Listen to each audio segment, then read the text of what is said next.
गजा में 6 हफ्ते के सीजफायर समझौते के बीच में इसराइल ने गड़बड़ शुरू कर दी है। जी हां, इल्जाम लग रहा है फिलिस्तीन की आजादी के लिए लड़ रही तंजीम हमास के जरिए। अब हमास ने भी कह दिया है कि अगर दुश्मन जानबूझकर कोई ऐसे काम करेगा जो सीज फायर की शर्तों की खिलाफ वर्जी साबित होता है, तो फिर हम भी इस्राएली बंधकों को देर से रिहा करने के लिए मजबूर हैं। हमास ने साफ बता दिया है कि अब जब तक इसराइल वापस लाइन पर नहीं आता, तब तक शनिवार 15 फरवरी को होने वाली बंधकों की रिहाई। देखिए दोस्तों, आज का जो न्यूज आप लोग देख रहे हैं, ये सबसे ब्रेकिंग न्यूज आज टुडे का है। आज ही का ये न्यूज सबसे बेहतरीन न्यूज है, मैं आपको सबसे पहले दिखाएंगे। में देरी की जाएगी। ये खबर इस्राएली बंधकों के परिजनों के लिए परेशान कुन हो सकती है, साथ ही गजा के लोगों के लिए भी, क्योंकि अब दोनों तरफ के लोग देरी से छूटेंगे। पिछले महीने सीज फायर शुरू होने के बाद से दोनों फरीकों ने 5 बार बंधकों और कैदियों की अदला बदली की है, जिसके तहत 21 बंधकों और 730 से ज्यादा कैदियों को मुक्त कराया गया है। हमास की सैन्य शाखा के तर्जुमान अबू उबैदा ने कहा है कि प्रतिरोध नेतृत्व ने यानी रेजिस्टेंस क़यादत ने पिछले 3 सप्ताह के दौरान दुश्मन के उल्लंघनों और समझौतों की शर्तों को बनाए रखने में उसकी नाकामयाबी पर बारीकी से नजर रखी है। हमास का इल्जाम है कि इसराइल ने अपनी जमीन से दूर हुए फिलिस्तीनियों को उत्तरी गजा में लौटने की इजाजत देने में देरी की। इतना ही नहीं, वो गजा स्ट्रिप के अलग अलग इलाकों में हवाई हमले और गोलीबारी के जरिए अब भी उन्हें निशाना बना रहा है। साथ ही जो इंसानी मदद गजा में आनी है, इसराइल उन रास्तों को मुश्किल बनाए हुए है। ऐसे में हमास इस शनिवार 15 फरवरी को होने वाली बंधकों की रिहाई में देरी कर सकता है। वहीं हमास के इस रुख से अमेरिका भड़क गया है।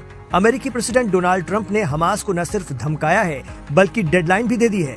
ट्रंप ने कहा कि शनिवार दोपहर 12 बजे तक हमास ने अगर सभी इस्राएली बंधक नहीं छोड़े तो अमेरिका फिर अपने तरीके से निपटेगा।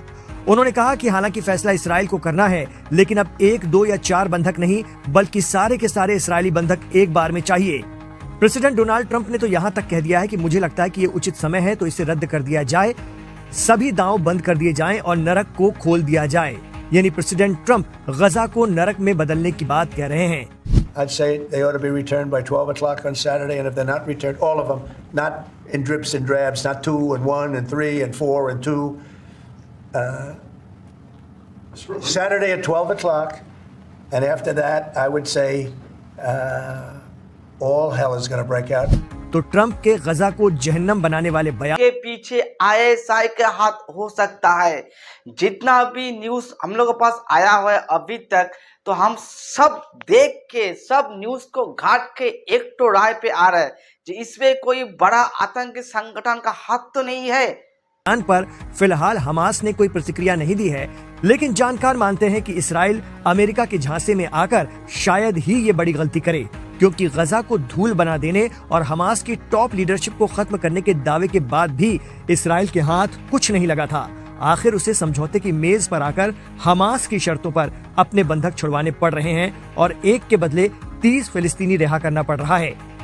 जानकार मानते हैं कि अमेरिकी सदर की बातों में आकर इसराइल अगर डील से पीछे हटा तो हमास फिर उसी मोड में आ जाएगा जैसे वो 16 माह से है। इसराइल दावा करता रहा है कि वो हमास को खत्म कर देगा, लेकिन ये आज तक मुमकिन नहीं हो पाया। आज भी हमास बड़े इवेंट करके हजारों लोगों की भीड़ के सामने दुनिया को दिखाते हुए ससम्मान इसराइली बंधक रिहा कर रहा है, बाकायदा तोहफे देकर। इस जंग की शुरुआत 7 अक्टूबर 2023 को हुई थी, जिसमें अब तक 46,000 से ज्यादा फिलिस्तीनियों की जान जा चुकी है। लेकिन इसराइली आक्रामकता के आगे न तो गजा के लोग झुके हैं और न ही